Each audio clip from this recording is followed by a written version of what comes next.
The question, do Michelin Pilot Sport 5s, do they last, or do you need to throw them in the garbage after 18 months? The 1.8 turbo project has had them on for about 5,000 kilometers and 18 months. In this video, I'll just recap how I found them at the start when they were new versus how they're performing today. And I'll answer the question then, do I still stick with what I said originally? And do I still recommend them as a all-season tyre with a summer focus, if you like? The start, when they were new, I said that they were a great tyre in the dry, good traction, good braking performance, good grip in corners. I think I said exactly that. They give as much grip as you could probably want on the public highway. Maybe they're a bit limited. They could be better in traction from a standing start, but this car's got a bit of torque and it's front wheel drive, so I can't really blame the tyres for that. So that was the dry weather. For the wet weather, I did a couple of videos on that. It was cold and wet and warm and wet, so it was like summer rain and then 3-4 Celsius in the winter with the rain. Cold or warm, wet conditions, I thought the tyres were pretty brilliant, to be fair. And aquaplaning, like almost a complete non-issue. The whole performance of the tyres was excellent. And at the time, I said that the value was good. So rolling on, it's been 18 months since they've been fitted to the car. 18 months, and I want to say 5,000 kilometers. I'm not exactly sure. It could be a bit more than that.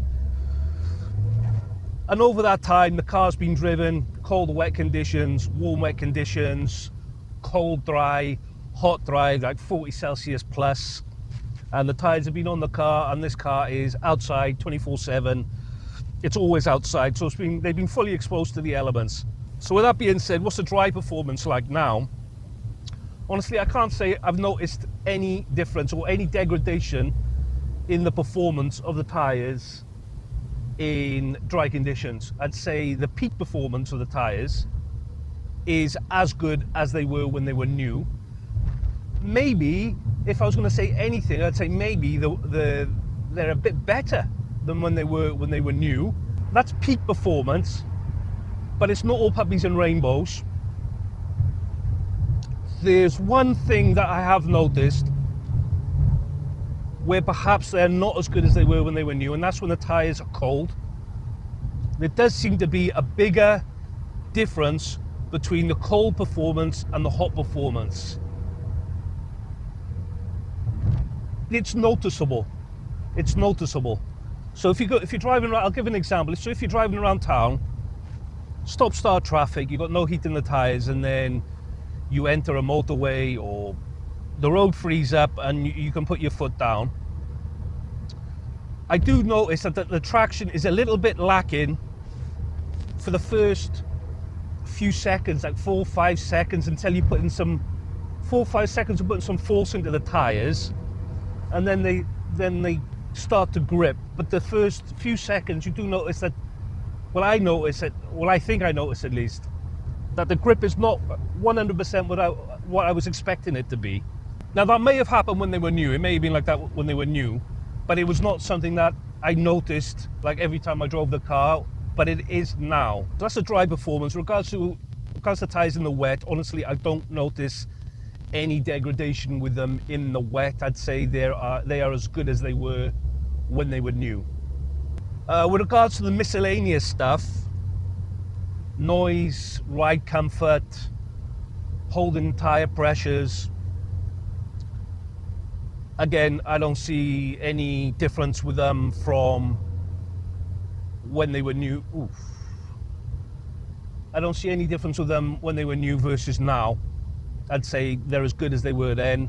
With regards to holding tyre pressures, I think they'd probably lose, well, in my experience, they've lost about 5 PSI over 12 months, so I'd say that's acceptable. I got no issues with that. So coming to the question, are they still good value? Even with that sort of small issue that you might say with a slight lack of grip when they're like stone cold, I don't think it's a deal breaker. Like I said, a couple of seconds of decent acceleration, a couple of decent corners, and they're with you again. So it's not a deal breaker for me. I don't think it's a big issue. So yeah, I would say they're still good value. And would I still recommend them? I think yeah. I think you get like total weather performance with them. Wet, dry, hot, cold. They seem to give really good grip. If you've seen the other videos I've done on Michelin Cross Climate 2s, I would say that the Pilot Sport 5s are better, noticeably better in the wet than the Cross Climate 2s. And the Cross Climate 2 is sort of like a winter leaning tyre.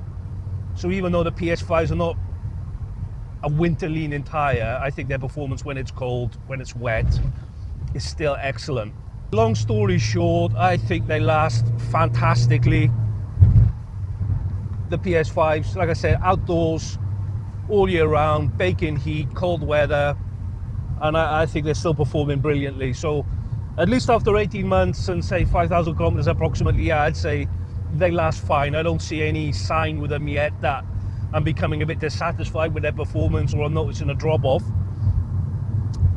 If you have PS5s, if you've got experience of them, feel free to leave a comment below. Let me know what you think of them.